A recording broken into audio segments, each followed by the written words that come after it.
सुबह के 8 बज चुके थे। ढोलकपुर का चौराहा धीरे धीरे लोगों से भरने लगा था।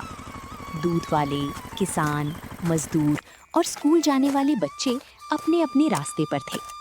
लेकिन सड़क के किनारे खड़े एक छोटे सी ठेले पर अजीब सी खामोशी पसरी हुई थी। उस ठेले के ऊपर एक पुराना बोर्ड टंगा था, रहीम मटन नल्ली वाला। रहीम पिछले 8 सालों से उसी ठेले पर मटन नल्ली बेच रहा था। कभी उसकी ठेली पर इतनी भीड़ होती थी कि लोगों को नंबर लगाकर इंतजार करना पड़ता था। लेकिन अब हालात पूरी तरह बदल चुके थे। कुछ महीने पहले चौराहे पर एक बड़ा होटल खुल गया था, नवाबी दस्तरख्वान। एसी हॉल, चमकदार लाइटें, बड़े बड़े पोस्टर और सोशल मीडिया पर रोज विज्ञापन। धीरे धीरे गांव के लोग उसी होटल की तरफ जाने लगे। रहीम के ठेले पर अब पूरा दिन बीत जाता, लेकिन मुश्किल से 4-5 प्लेट ही बिकती। उस दिन भी दोपहर के 1:30 बज चुके थे। रहीम ने भारी मन से देख का ढक्कन उठाया। अंदर आधी से ज्यादा मटन वैसे ही पड़ा था। उसने गहरी सांस ली। अगर आज भी नहीं बिका तो पूरा नुकसान हो जाएगा। उसी समय गांव का ट्रैक्टर चालक मोहन वहां से निकला। रहीम ने मुस्कुराकर आवाज दी, मोहन भैया, आज ताजी नल्ली बनी है, 1 प्लेट खाकर जाइए। बुरा मत मानना रहीम भाई, आज दोस्तों के साथ होटल जा रहा हूँ, वहाँ नई नई चीजें मिलती हैं। इतना कहकर वो चला गया। रहीम कुछ पल तक उसे जाता हुआ देखता रहा, फिर धीरे से बुदबुदाया, लगता है अब मेरा ठेला ज्यादा दिन नहीं चलेगा।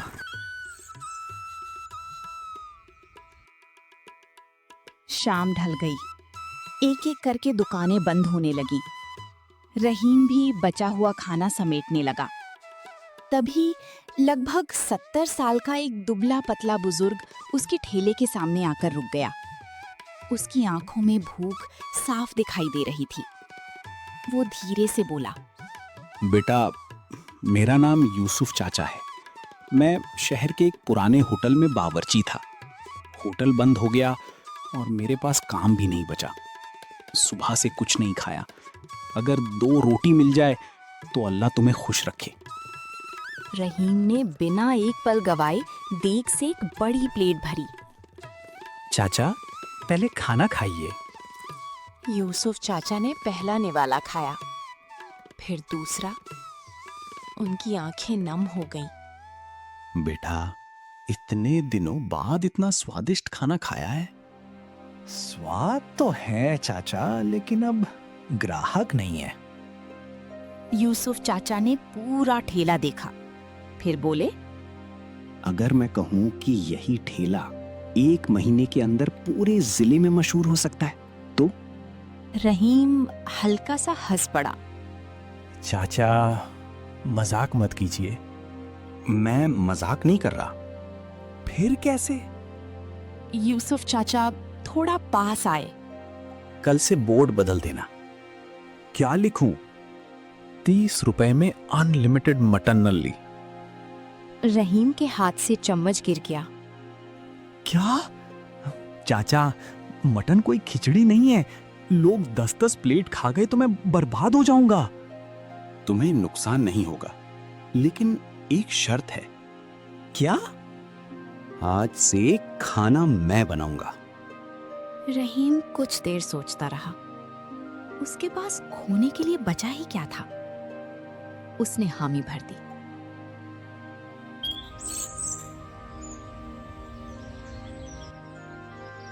अगली सुबह यूसुफ चाचा सूरज निकलने से पहले ही उठ गए।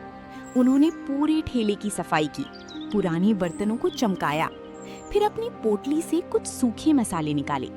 रहीम ने हैरानी से पूछा, ये कौन से मसाले हैं? इन्हीं की वजह से बड़े बड़े होटल वाले मुझे ढूंढते थे। उन्होंने लकड़ी के चूल्हे पर देग चढ़ाई। घी गर्म हुआ, फिर उसमें एक एक करके मसाले पड़े। कुछ ही सेकंड में ऐसी खुशबू उठी कि राह चलते लोग रुकने लगे।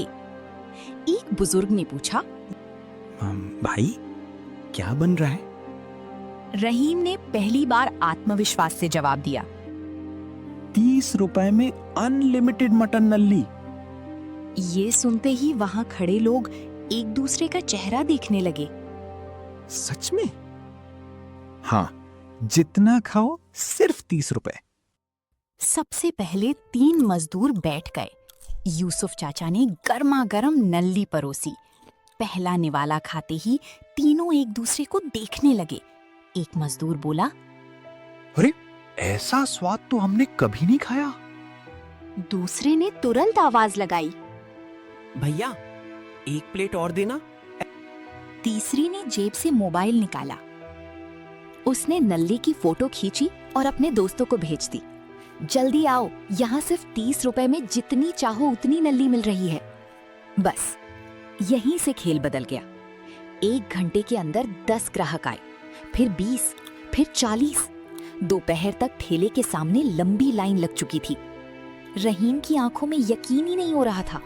वो लगातार पैसे ले रहा था और यूसुफ चाचा बिना रुके नल्ली परोस रहे थे। उधर सड़क के दूसरी तरफ बने नवाबी दस्तरखान के मालिक विक्रम सेठ ने पहली बार अपने होटल की खाली कुर्सियां देखी। उसने मैनेजर से पूछा, आज ग्राहक कहाँ गए? मैनेजर घबरा कर बोला, सेठ जी, सामने वाले पुराने ठेले पर। क्या? वहां सिर्फ ₹30 में अनलिमिटेड मटन नल्ली मिल रही है और लोग कह रहे हैं कि उसका स्वाद हमारे होटल से भी बेहतर है।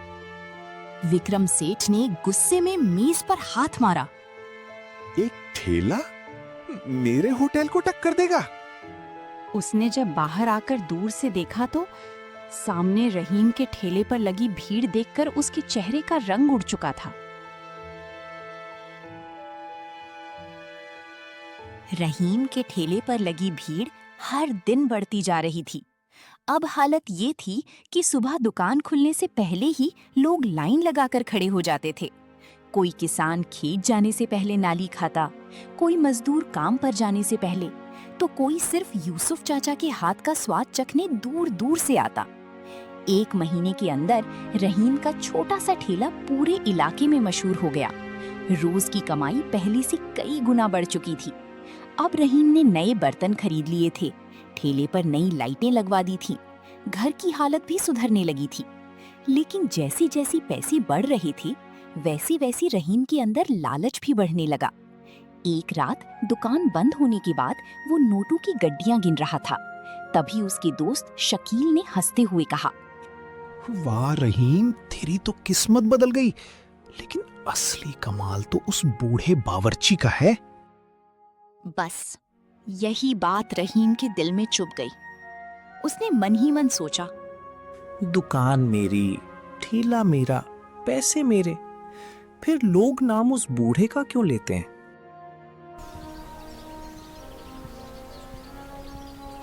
अगले दिन यूसुफ चाचा बोले, बेटा, भीड़ अब बहुत बढ़ गई है। हमें एक और देग रखनी चाहिए, नहीं तो ग्राहक इंतजार करके लौट जाएंगे।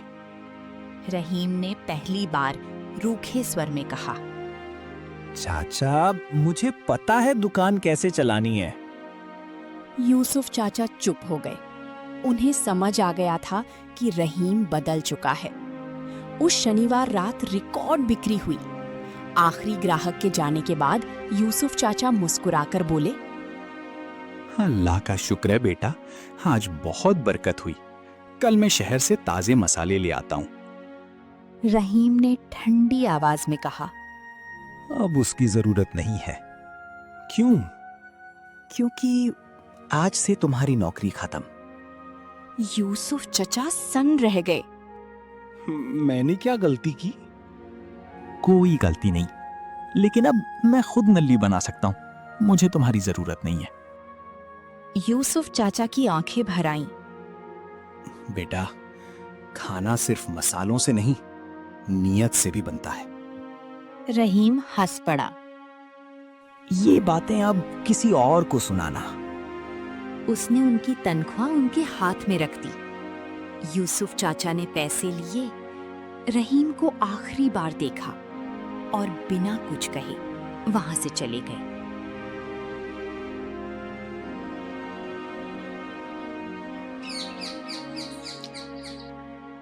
अगली सुबह यूसुफ चाचा ने बस अड्डे के पास एक छोटा सा पुराना ठेला किराए पर लिया। अपने पैसों से थोड़ी सी नल्ली, कुछ मसाले और एक छोटी देग खरीदी। उन्होंने एक बोर्ड लगाया, यूसुफ चाचा की असली मटन नल्ली, 30 रुपए में अनलिमिटेड। उधर रहीम पूरे घमंड के साथ अपने ठेले पर खड़ा था। उसे पूरा भरोसा था कि ग्राहक उसी के पास आएंगे। लेकिन जैसे ही उसने पहली देग चढ़ाई, उसे समझ आ गया कि बात उतनी आसान नहीं है। वो मसाले तो डाल रहा था, लेकिन वही खुशबू नहीं आ रही थी।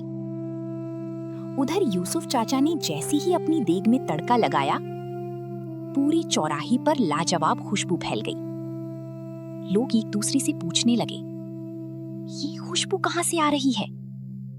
कुछ ही देर में भीड़ खुशबू का पीछा करते करते यूसुफ चाचा के ठेले तक पहुंच गई। पहला ग्राहक बोला, अरे यही तो असली स्वाद है। दूसरा बोला, अब समझ आया कि नल्ली इतनी स्वादिष्ट क्यों थी। धीरे धीरे रहीम का ठेला खाली होने लगा और यूसुफ चाचा के ठेले पर लाइन लग गई। रहीम ये सब देखकर बौखला गया। उसने गुस्से में कहा, इस बूढ़े ने मेरे ग्राहक छीन लिए। उसी रात उसने एक गंदी चाल चली।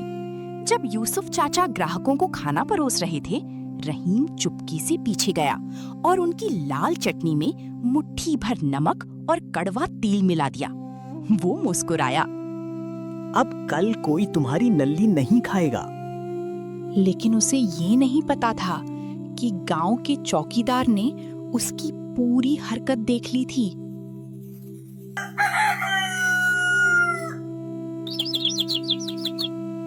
अगली सुबह गांव के प्रधान अपने कुछ मेहमानों के साथ यूसुफ चाचा के ठेले पर पहुंचे।